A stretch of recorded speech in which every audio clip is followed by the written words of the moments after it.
Hello friends, my name is doctor Aarti Mishra. आज हम बात करेंगे एनीमिया के बारे में, जिसे खून की कमी कहा जाता है। तो ये किस कारण से होता है, इसके सिम्टम्स क्या क्या होते हैं और इसका ट्रीटमेंट क्या होता है, homeopathic treatment and diet plan. आज हम इस वीडियो में इसके बारे में बात करेंगे। सबसे पहले जानते हैं कि एनीमिया होता क्या है। तो जब हमारे ब्लड में आरबीसीज होते हैं, आरबीसीज जो होते हैं उनको रेड ब्लड सेल्स कहा जाता है, उनका बनना कम हो जाता है बहुत से कारणों के कारण, जो आगे हम बात करेंगे।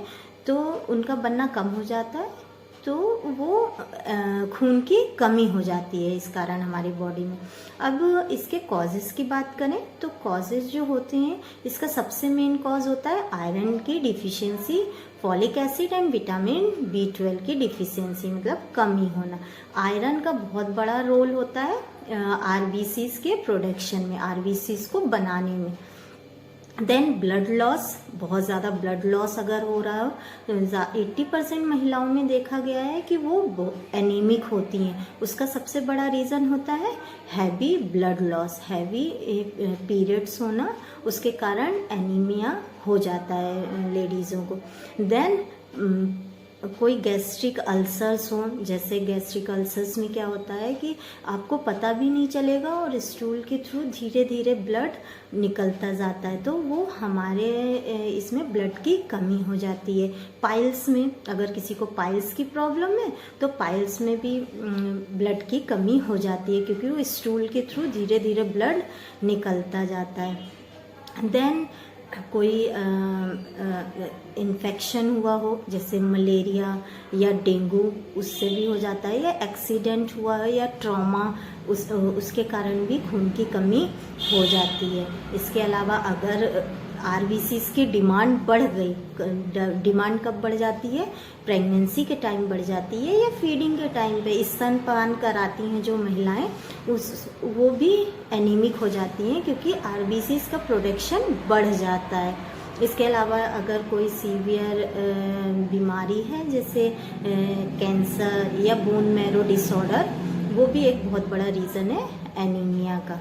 देन बात करते हैं सिम्टम्स की, साइन की। इसमें सबसे इम्पोर्टेंट साइन होता है। तो इसका जो मेन इम्पोर्टेंट साइन होता है, वो जो आपकी आईज होती है वो येलोइश हो जाती है, एंड जो स्किन होती है वो भी येलोइश हो जाती है। जो स्पून होते हैं वो स्पून लाइक, जैसे चम्मच होता है उसके जैसे स्पून होने लगते हैं। इसके अलावा चिड़चिड़ापन बहुत होता है, सांस का फूलना, एंड आँखों को, जैसे लेटे हैं या लेट के उठने पर आँखों के सामने अंधेरा छाना, ब्रीथलेसनेस, थोड़ा सा भी चलेंगे तो सांस का फूलना, इरेगुलर ब्रीथ, ये कुछ कॉमन सिम्टम्स इसके होते हैं। हेडेक भी होता है इसमें।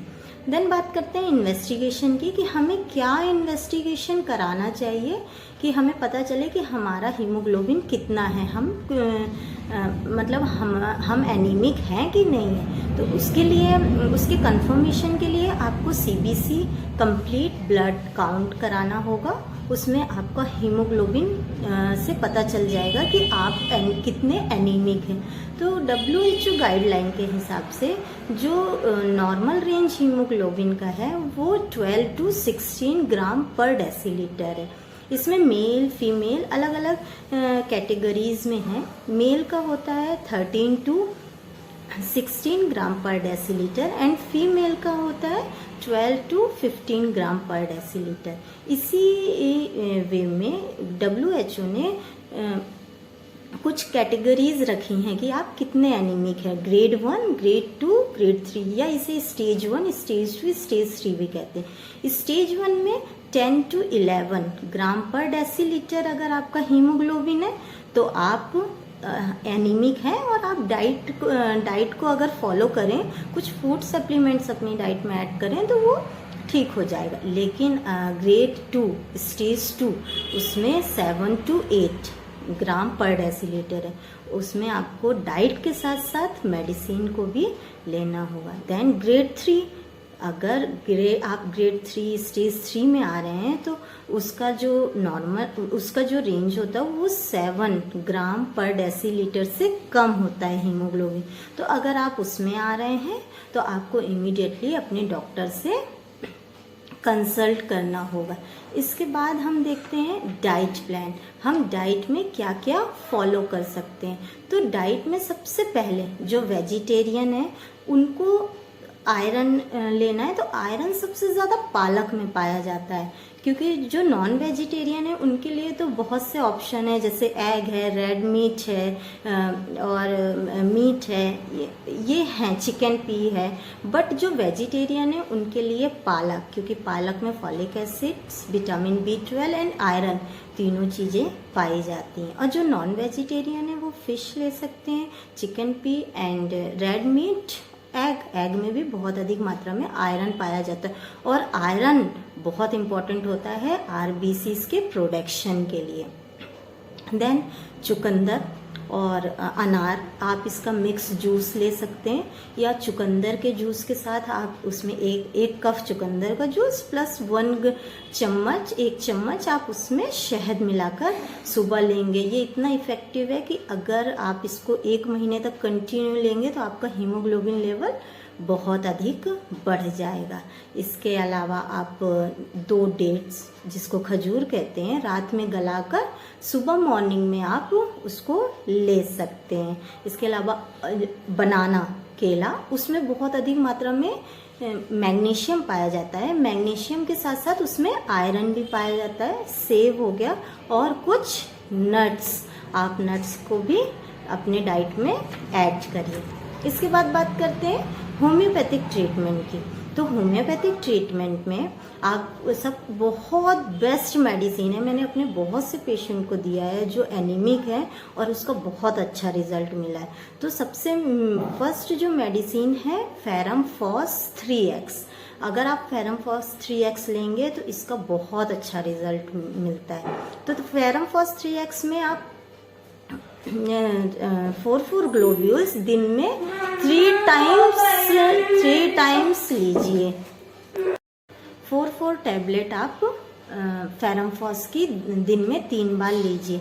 इसके बाद फॉस्फोरस 30 आप सील पैक मेडिसिन लेकर आइए, उसके साथ ग्लोब्यूल्स लेकर उसमें मिक्स करिए।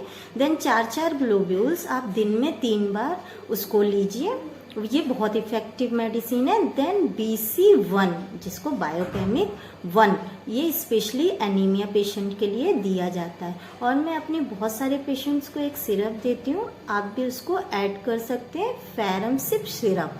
ये बहुत इफेक्टिव है फॉर एनीमिया को। इसे रात में सोने से पहले 1.5 चम्मच आपको इसको लेना है। देन इसके साथ साथ होम्योपैथिक मेडिसिन के साथ साथ आपको डाइट भी फॉलो करनी है अपनी। अगर ये वीडियो आपको पसंद आया हो तो इसे लाइक करिए, मेरे चैनल को सब्सक्राइब करिए, और जिसे भी एनीमिया की प्रॉब्लम है और खून की कमी है, आप इस वीडियो को शेयर कीजिए। बहुत इंफॉर्मेटिव वीडियो है, आप इनको शेयर करिए। Thank you for watching. Stay safe, stay healthy.